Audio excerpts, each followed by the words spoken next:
देखिए, अब हमने ऐसा कि आपदा पीड़ित परिवार जो खास शिविरों में रह रहे हैं, उनको हमने कहा कि अगर आप अपने गांव में रहना चाहते हैं तो गांव में अगर आपको कोई आपका पड़ोसी आपको 2 या 3 रूम सेट देता है और अपनी जगह के पास रहने, तो उसका अगर वो किराया लेता है तो उसका किराया सरकार देगी। और शहर में जैसे कि कोई आपदा परिवारित शेल्टर होम्स में रह रहा है, उसका किराया भी सरकार देगी।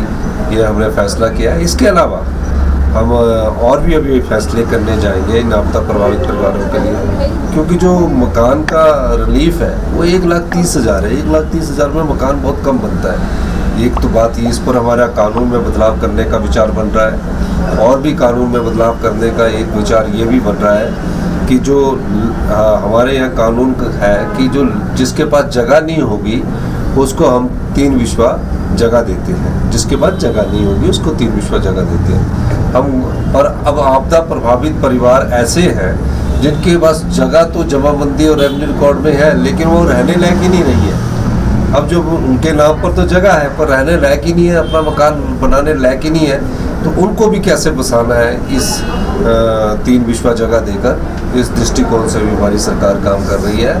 और जिसका पशु मर गया तो उसके पशु की कीमत क्या है उसका भी आकलन हम कर रहे हैं। जिसकी गाँव पशुशाला टूट गई है उसका भी हम आकलन कर रहे हैं। जिसका कच्चा मकान टूट गया उसका भी आकलन कर रहे हैं। किसी के घर में सिल्ट घुस गई है उसका भी हम आकलन कर रहे हैं। और हमने डिप्टी कमिश्नर को ये आदेश दिया कि जहाँ फसल नष्ट हो गई है और फसल पानी के कारण, जैसे कि इंदौरा और फतेहपुर में पौंग डैम का पानी छोड़ने से फसल नष्ट हो गई, उनको भी हमने मुआवजा देने के लिए हम बात कर रहे हैं। तो इस सब दृष्टिकोण से हम ये चीज़ों की बात कर रहे हैं। और मेरा मानना है कि हम इस पर विचार विमर्श कर रहे हैं। और मैंने सभी डिप्टी कमिश्नर को निर्देश दिए हैं कि हमारा पंचायत से लेकर एक पंचायत के अंदर जो वार्ड है, वार्ड के अंदर कितने घर हैं उसको आपदा क्षेत्र घोषित करो। हमने पूरे हिमाचल प्रदेश में आपदा क्षेत्र घोषित किया, लेकिन उसके बाद भी हम ये नहीं चाहते जो आपदा प्रभावित परिवार का हक है वही मिले, कोई दूसरा आदमी फायदा न उठाए। इस दृष्टि से केंद्र की रिलीफ को लेकर तरह तरह की बयानबाजी हो रही है। सर, बीजेपी के नेता बयानबाजी कर रहे हैं, वस्तु स्थिति क्या है? देखिए, हम तो पहले भी तो विधानसभा में भी जवाब देंगे, बार बार कह रहे हैं कि हमको बताइए तो सही कि क्या मिला है।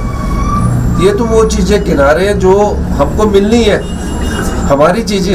एक होता है जब आपदा आती है, उस समय जैसे गुजरात के भुज में आपदा आई, केदारनाथ में आपदा आई और क्षेत्रों में आपदा आई, तो स्पेशल पैकेज मिलता है। एक होता है रिलीफ मैनुअल, उस रिलीफ मैनुअल के हिसाब से भी नहीं अभी हमारे को मिला।